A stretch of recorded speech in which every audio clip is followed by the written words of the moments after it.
Good afternoon. My name is Nick and I'm here with Mr. Andrew Steer, who is the President and CEO of the World Resources Institute. And before WRI, Andrew's had a very illustrious career, 3 decades working on the front line of international development in Asia and Africa at the World Bank and at the UK Department of International Development in London. So thank you very much for your time, Andrew. Let's jump straight into the first question that we have for today. Obviously, ASEAN as a region, in your view, how has it been performing in terms of its sustainability management of the agroforestry sector, and what specific gaps do you see that need to be plugged for us to make some improvements? Well, thanks, Nicholas. First, though, let me thank SIIA for this conference. I wish I could be with you all today. It's a terrific agenda and a very important agenda. And look, ASEAN is doing many things right. Everybody knows that ASEAN has taught the world a lot about how to grow, but it hasn't been doing very well, quite frankly, on its forests. It's had more rapid deforestation than basically any other region in the world, and that's continuing to this day. But things are starting to change, and they're changing for several reasons. One, public awareness. Second, throughout the supply chain, demanders, consumers, shareholders are wanting to do things differently. And so the Consumer Goods Forum, companies like Unilever, Nestle, many others are saying, we are going to commit to deforestation-free supply chains. And that is going to shift the entire deforestation story. And now, Asia-based companies such as Wilmar are making similar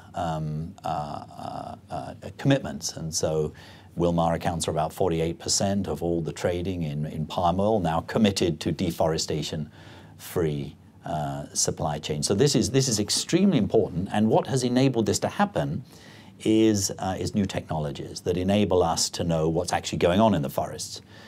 For 20 years, companies have been making promises and governments have been making promises about slowing down deforestation. The problem is we haven't had data till 4 or 5 years later. And now we get in real time information on deforestation. And one can actually now know which companies are breaking the rules and which aren't.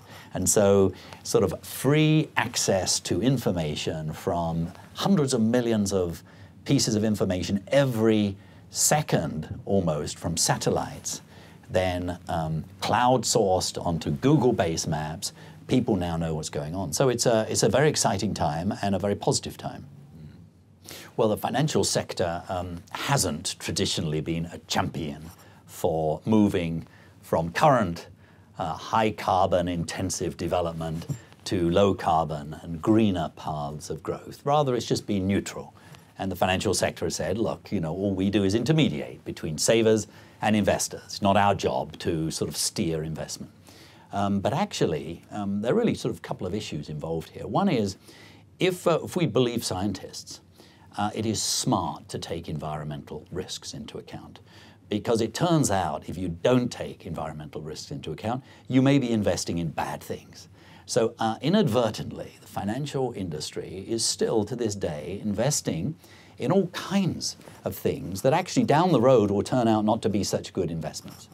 And again, it's very important that the financial sector learns how to treat environmental risk the same way it would treat financial risk. Because at the end of the day, they're the same thing. And the good news is there are now tools that are emerging that enable smart financial managers to move in the right direction. But then there's another question, which is, how can we as the financial sector actually channel money to good areas? And here there is a ton of money to be made. I mean, whether bankers like it or not, the trend is shifting.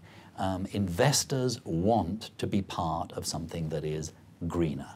And it turns out that you can get just as high a rate of return, a risk-adjusted rate of return, if you invest in those investments that actually will lead to a better planet. And so Singapore has a fantastic opportunity because you're at the hub of the most exciting area on the planet and an area in which the planet is in many ways most threatened. How useful do you think such platforms are likely to be in informing the public about critical issues that impact the environment more broadly than what we've talked about earlier? Oh, I think anyone who has a 11-year-old son like I have will know that they love playing on their computers. And now what you can do, down to a resolution of 0.5 meter, you can see changing land use in real time. So in other words, literally now, even in the most remote parts of Kalimantan, you can see almost tree by tree falling as it does because of the power of the new technologies. I mean, 10 years ago, it would have been impossible. We didn't have the satellites to the same extent. We absolutely didn't have the ability to cloud compute. We didn't have the visualization techniques. So we just launched 2 months ago something called Global Forest Watch, which does this with 40 other partners, including Google and NASA. And so we get unbelievable data. And that enables, because overlaid that, we can say who has what concessions. We can figure out exactly where you are allowed to log and where you're not. And we're able to make it clear to everybody. And so when the president of Indonesia looks at that, he says, for the first time, I now know whether my forest moratorium is actually being implemented in central Kalimantan.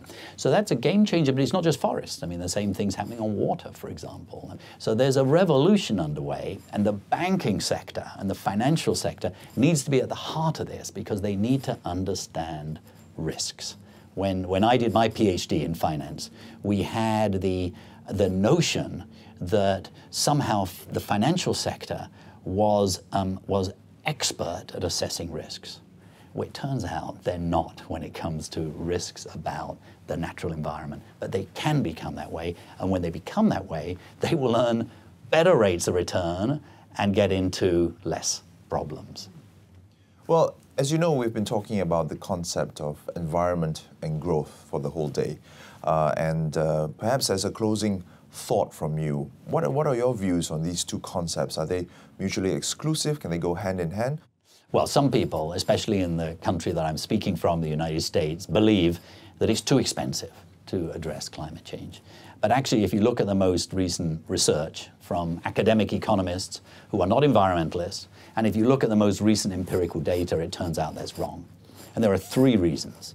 Reason number 1, it turns out that this world economy is actually operating very inefficiently. We use too much energy, we use too much raw material for the output. And it turns out there are smart things we should be doing anyway. We're not doing them.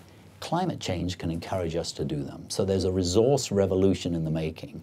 The second reason is that we need a new technological boost to our global economy. Climate change and environmental technologies can provide that. And the evidence is overwhelming now that smart policies can, together with government investment with the private sector in research, can bring in new technologies and promote more growth than before. And there's a third reason, and it turns out because at the moment the world economy can't decide whether it's going to take climate change seriously or not. Nobody knows whether there'll be a tax on carbon or what have you. Because of that, it turns out that a lot of big investors are sitting on the sidelines and they're delaying their investments, and to the extent they are making investments, they're hedging their bets, they're playing both sides of the street, and consequently overall investment is lower and lower quality than it needs to be. For those 3 reasons, it turns out smart policies will actually lead to more growth, not less growth. And again, this conference that you're having today is at the heart of that. And wouldn't it be great if Singapore continues in its current path to actually become a leader in this space? Andrew, thank you very much for those views. I think we've covered a very broad area and a lot of ground in a short period of time. And we do certainly hope to welcome you to Singapore for the Dialogue on Sustainable World Resources, not this year, but in the years ahead. Thank you very much. Thank you.